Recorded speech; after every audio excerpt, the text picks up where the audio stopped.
Good evening, this is KC and English News Edition, and you're watching with me, Nhoi Kim Kong Sai. First, the headlines. Granting separate administrations or union territory for Kuki-Zo is the safest way to secure India's border, says BJP MLA Lal Hoki. Kuki-Zo Remembrance Day calls on GOI to grant political demand as a Christmas gift.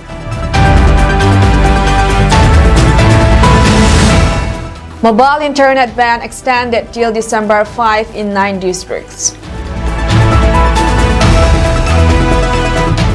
News in detail. Saikot BJP MLA Lal Hoki has emphasized that granting a separate administration or union territory to Kuki-Zo people is the safest way to secure India's border. Hoki made this statement while addressing a large demonstration in Lamka on Tuesday, where protesters rallied against the government's decision to scrap the India-Myanmar Free Movement Regime (FMR).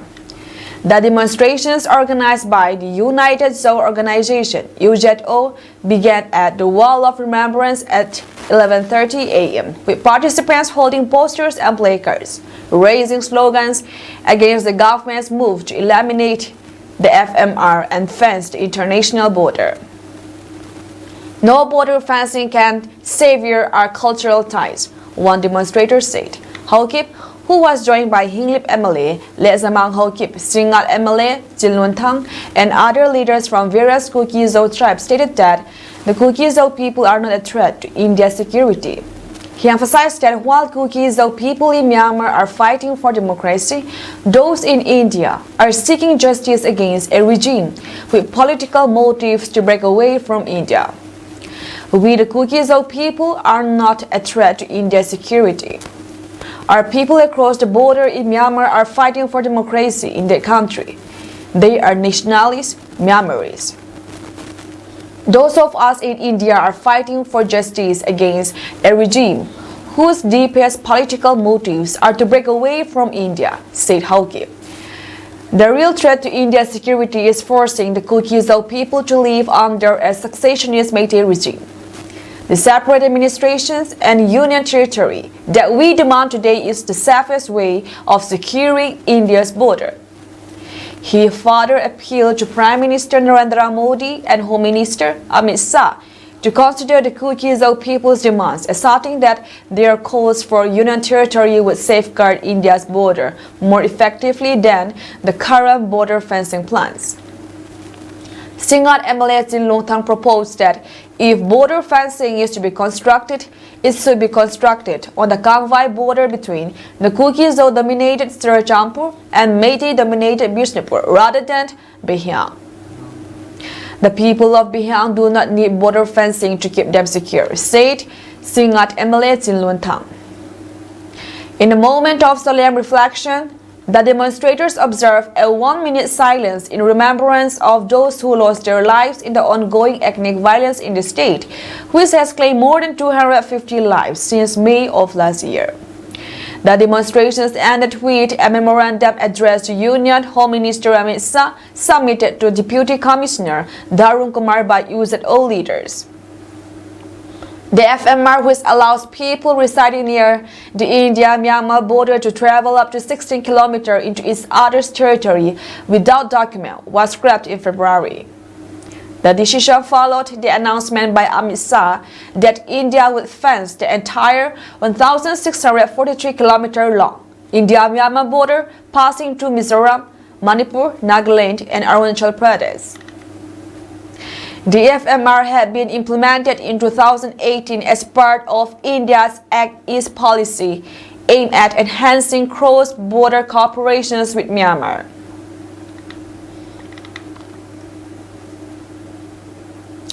A 48-hour complete shutdown has gripped Kangpokpi district as civil society organizations in Cedar Hills push back against the Manipur government's recent call to resume vehicular movement along critical routes, including Imphal to Kangpokpi to Senapati and Imphal to Bishnupur and Churchampur.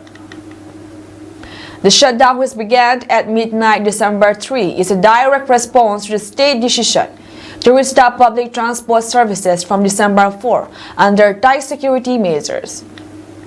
The government's move, following consultations with security agencies, is aimed at restoring normalcy. However, the Kuki-Zo communities in the region have expressed strong opposition, alleging that the decision is a forceful attempt to normalize the volatile situations without addressing their underlying grievances. Leaders of community have condemned the initiative as a bulldoze peace effort, claiming it dismisses the concern of the Kuki-Zo population. Protesters in the hills have accused the government of unilateralism and neglect, leading to widespread unrest. Local businesses, markets, shops, and government officials have been shuttered, and transportation has come to a standstill. In a show of defiance, civil society groups have also demanded the suspension of all government activities in the district during the shutdown. Despite the shutdown, educational institutions conducting examinations have been granted exemptions.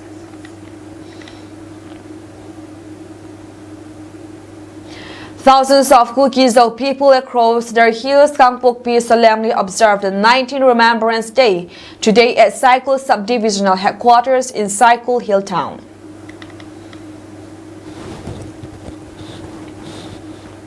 The district-level commemorations organized by the Committee on Tribal Unity Kotu was hosted by Kuki-Impi Saikul Gamkai in collaborations with KSO Saikul and KWU Saikul. The occasion marks a poignant remembrance of the fallen Kuki-Zo martyrs who have lost their lives in the ongoing conflict in the region. As a mark of respect, business establishments, schools, and other institutions in the district remain closed throughout the day. However, a vehicular movement was exempted from the total shutdown, allowing essential travel while maintaining the solemnity of the occasion. The 19th Remembrance Day also served as a platform to voice a critical political demand. Leaders called on the government of India to urgently grant the Kuki-Zo people their political rights, specifically the demand for a union territory with a legislature. The appeal, delivered with deep emotions and unity, was framed as a hopeful request for the government to grant the political demand as a Christmas gift. Lamilun Singh said, the General Secretary of Kotu delivered a powerful message during the observance, underscoring the unity of the Kuki-Zo people in their quest for justice and political recognition. We have gathered here today to honor our fallen martyrs and stay firm in our commitment to our political movement. Enough is enough. We cannot wait any longer for our rightful political solution, he declared. The appeal for political recognition comes amidst growing concern about the delays in addressing the long-standing demands of the Kuki-Zo community. Singh emphasized the urgency of the matter, urging the government of India not to further delay a solution that has long been sought by the people. We stand united and we call on the center to recognize our political aspirations, he added. The 19th Remembrance Day not only honors the sacrifices of the Kuki-Zo martyrs, but also stands as a powerful reminder of the community's determination to achieve political justice. As the call for a union territory with a legislature echoes through the hills, the Kuki-Zo people remain resolute, waiting for a response from the government of India to their long overdue demand.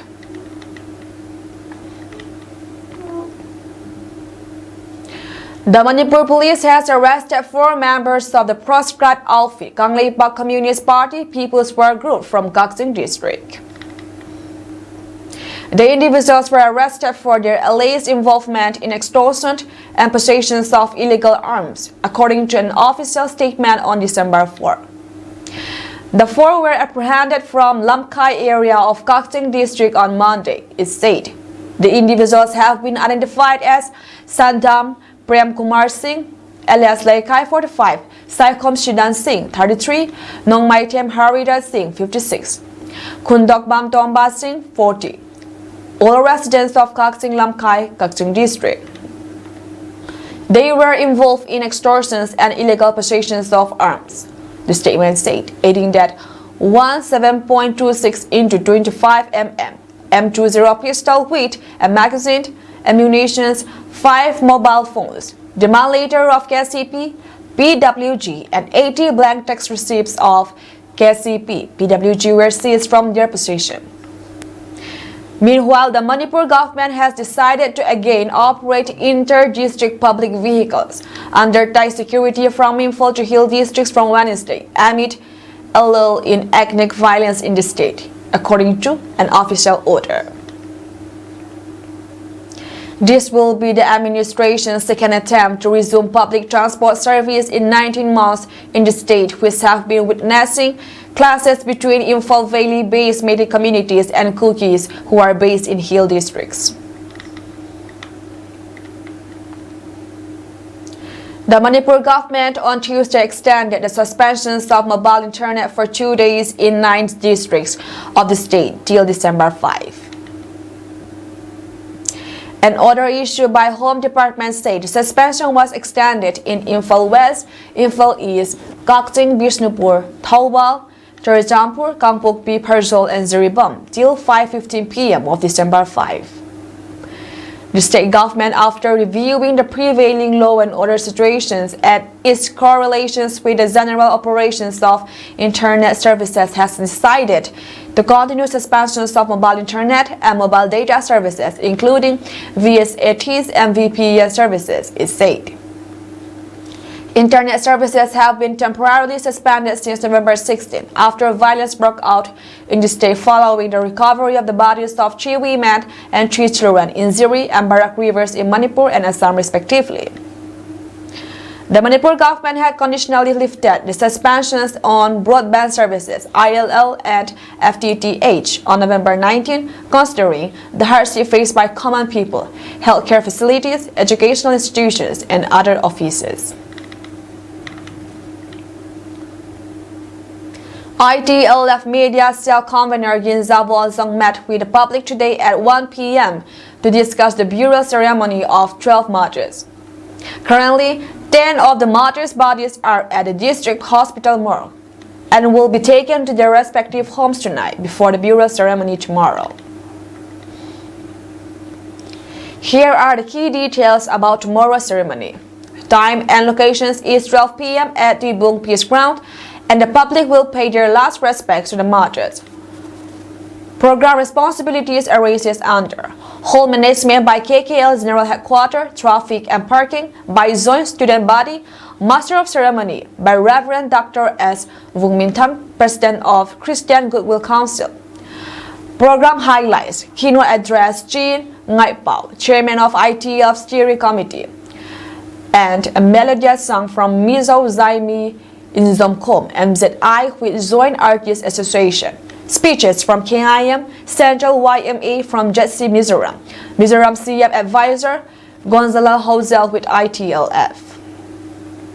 The burial ceremony locations is at 2nd Martyr Cemetery. Administration of burial ceremony is under the JPO, Joint Philanthropic Organizations.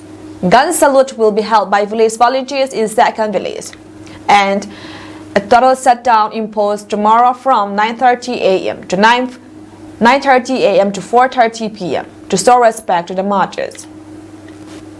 The public is expected to raise a black flag in their respective homes as a mark of respect. In conclusion, the burial ceremony of the 12 martyrs is a significant event that brings the community together to pay their respects to those who have made the ultimate sacrifice. The ITLF and other organizations have made elaborate arrangements to ensure a dignified and respectful ceremony. The public is urged to participate in the ceremony and observe the total shutdown as a mark of respect to the martyrs.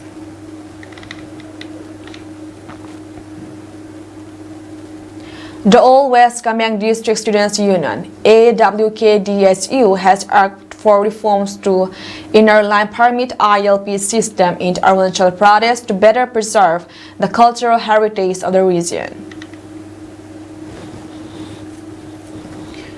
The union submitted a 7-point memorandum to Deputy Commissioner Akriti Sagar IAS during a meeting attended by General Secretary Dorji Tashi. The memorandum highlights key concerns of the students' community and calls for streamlining the ILP process to ensure its efficient implementation. While the specific details of the 7 points were not disclosed publicly, the union emphasized that addressing these issues is critical for safeguarding West Khmer's cultural identity. The move represents a significant effort by AWKDSU to engage with district authorities on improving the ILP framework, which is seen as essential for maintaining the region's unique heritage and protecting the rights of its residents. As Nagaland celebrates one of the biggest festivals of Northeast India, the 25th edition of Hornbill Festival, December 4th, also marks the 3rd anniversary of the tragic Oting massacre. The Global Naga Forum has issued a statement remembering the lives lost in the attack and condemning the continuing lack of justice for the victims. On December 4, 2021, 40 innocent civilians were killed in a brutal assault by the Indian Army in the Oting village of Mon district, Nagaland. The massacre, carried out under the controversial Armed Forces Special Powers Act (OBSPA), has left deep scars on the community and the collective conscience of the Naga people. In the statement of remembrance, the Global Naga Forum expressed its continued outrage over the incident and the subsequent dismissals of the responsibilities by the Indian government. The Union Home Minister, in an address to Parliament, controversially dismissed the massacre as a case of mistaken identity and explanations that the forum describes as blatant disregard for justice and humanity. The statement also highlighted the Supreme Court of India's rejection of the Nagaland government's petition to prosecute the soldiers involved, a setback in the pursuit of justice for the victims' families. Such actions not only disregard the pain and loss endured by the victims' families, but also perpetuate a culture of impunity, Z and F stated. The statement also calls for the urgent repeal of OBSPA, a law that has been a source of widespread criticism for granting the military sweeping powers in conflict zones, often leading to human rights violations. The Global Naga Forum asserts that OBSPA has subjected the people of Nagaland and the Northeast to years of violence and oppressions, and continues to enable such atrocities. The GNFWAL extends its deepest condolences to the families of the victims, vowing to stand in solidarity with them in their ongoing quest for justice, says it reaffirms its commitment to the families of Oting and call upon every citizen and institution in India to rise against the systemic violence perpetrated by OBSPA, as it added, "Justice delayed must not become justice denied."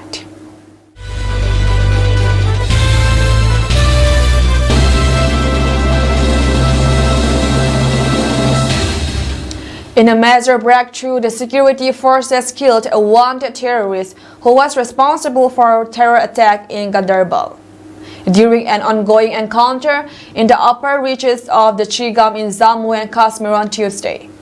The Kashmir Jam police, in a social media post, announced the killing of the terrorist, identified as Zunial Ahmed Bhatt. The police say that Bhatt was an A-category terrorist of Lashkar-e-Taiba terror outfit and was involved in the killing of civilians in Gandarbal, Gagangir, and other terror attacks.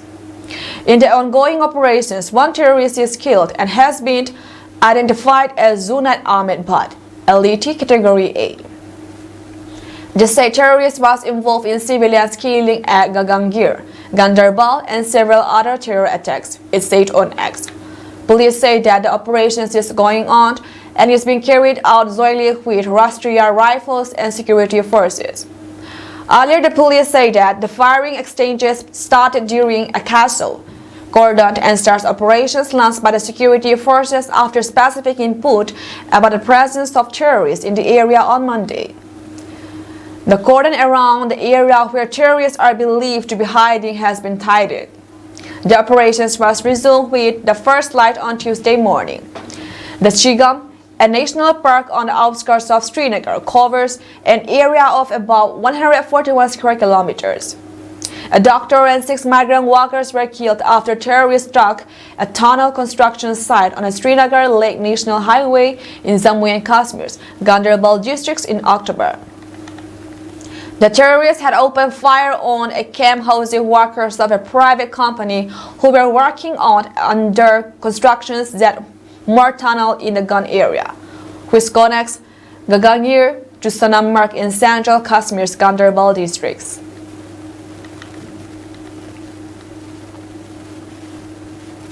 In a tragic incident, 7 people died after a boulder from the hills fell on a residence in Tiruvannamalai district of Tamil Nadu following heavy rainfall.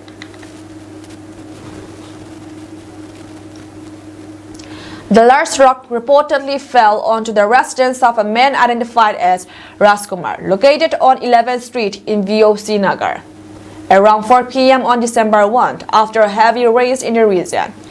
A shocking video of the incident has now surfaced on social media, showing the exact moment when a part of the wall fell on the house located down the hill.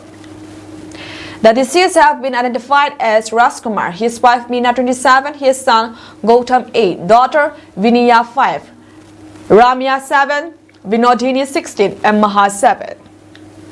According to officials, the bodies of 5 have been recovered, while a search operation is underway to recover the other 2. Meanwhile, experts from Madras IIT have arrived at the site of the landslide in Tiruvannamalai, where 7 people died when a huge rock fell on their house, following continuous rainfall because of Cyclone Fingal. Narasimha Rao, retired IIT Madras professor, geotechnical divisions of the Civil Engineering Department, who arrived to check up on the site of the mishap, said, "We will tell the government how far this damage is going to occur. The cracks here are due to sliding. At the same time, I am worried about the huge rocks. If there is loose soil underneath, it can be dangerous." Dr. S. Mohan, retired IIT Madras professor, Environmental and Water Resources Engineering Divisions, also spoke to ANI and said, "We will analyze and tell. We are not able to tell very clearly. We will prepare a report, and at that time, we will inform you. The government has asked us to come and analyze and give a report." Meanwhile, Deputy Chief Minister Udhayanidhi Stalin spoke about the incident and shared details. In Tiruvannamalai on December 1, around 4 p.m., due to heavy rainfall, a big rock from hills fell on the residence of a man identified as Rajkumar at VOC Nagar 11th Street. His residence was battered and buried in rock and soil. 7 people have died under debris, and DRF and commandos were on a rescue mission. Fire and rescue efforts were done. We expected 7 to be rescued alive, but on December 2 evening, around 6:30 p.m., we started recovering bodies. Tamil Nadu Chief Minister M.K. Stalin has announced a relief of Rs 5 lakh to the buried families.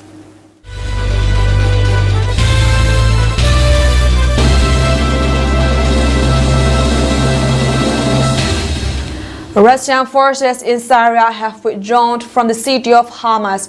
Both military personnel and diplomats are also urgently evacuating from Damascus, Ukraine's defense intelligence reports. According to Ukraine's spy agency, the opposition forces are actively advancing in southern Syria, with initial clashes reported in the cities of Hama, Homs, and Al-Sawadiya. Ukraine's defense intelligence stated that Russian troops fled Hama and evacuated to Meimim air base. Colonel General Alexander Zuraflov, head of Russian coordination headquarters in Meimim, acknowledged that the situation has spiraled out of the control of Bashar al-Assad regime. Armed unrest has begun in Damascus, with Russian military and diplomats urgently fleeing the Syrian capital, the report noted. Ukraine's spy agency stated that Russians also fled from the military base in the city of Khan Sheikhoun, leaving behind a significant arsenal of weapons and equipment. On December 1, Russian aviation carried out strikes in the areas of Khan Sheikhoun. The purpose of the attack was to destroy Russian equipment that had come under the control of the opposition forces. As Ukraine's defense intelligence noted, news of General Kuki-Zo's resignation as commander of the Russian forces in Syria became public. Colonel Vadim, who commanded a unit of Russian special forces, was also recalled to Moscow. He must explain to Kremlin why his subordinate personnel suffered casualties and military equipment in Aleppo was captured. Last week in Syria, rebels led by Islamists from Hayat Tahrir al-Sham launched an offensive on the second-largest city of Aleppo. Bashar al-Assad regime tried to stop the opposition's offensive with the support of Russian forces. Recently, Assad's troops announced their withdrawal from Aleppo. According to media reports, Russia promised urgent assistance to Syrian army. According to Ukraine's defense intelligence, the Russian troops in Syria are suffering losses. Amid this, Moscow has replaced the commander of its forces in Syria. The position was held by General Sergei Kuki-Zo, who was distinguished by his failed decision during Russia's full-scale invasions of Ukraine. Hezbollah, the Lebanese armed group, does not currently intend to send fighters to northern Syria to support the Syrian army there. Three sources familiar with the Iran-based group's thinking told Reuters on Monday. An alliance of rebel fighters launched a surprise offensive last week on northern Syria, sweeping through government-held territory in the provinces of Aleppo and Idlib and forcing government troops out of Aleppo city in the biggest setback for Syrian President Bashar al-Assad in years. Iranian Foreign Minister Abbas Araghchi said on Monday Syria's military was capable of confronting the rebels, but resistant groups will help and Iran will provide any support needed, referring to regional militia groups that Iran backs. The forces told Reuters that Hezbollah had not yet been asked to intervene, adding that the group was not ready to send forces to Syria at this stage following more than a year of hostilities against the Israeli military, including 2 months of heavy gunfighting in southern Lebanon. Hezbollah did not immediately respond to a request for comment. A senior Iranian official told Reuters that Iran was closely monitoring developments and staying ready to assist the Syrian government in any way possible, but that Tehran had no current plans to provide military support, including stationing military personnel on the ground. In meeting with Syrian officials, there were no requests from the deployment of Iranian military personnel, said the official. When asked about Hezbollah, a regional official close to Tehran said Tehran is in contact with Hezbollah, and no, there has not been any such request from the Syrian government so far. As many as 4,000 Hezbollah fighters may have been killed in Israeli attacks on Lebanon since October 2023, according to sources familiar with the group's operations. Israeli airstrikes also increasingly targeted the group's fighters in Syria, where Hezbollah had intervened to help Assad's forces to recapture territory starting in 2013, alongside his allies Iran and Russia. One of the sources said the group had pulled senior officers responsible for Aleppo out of northern Syria to help fight a ground war against Israel. Two other sources, one Lebanese and one Syrian, said Hezbollah had pulled back forces from Syria in mid-October, when the fighting with Israel along the border intensified. That's all from us tonight, and we thank you for joining our program.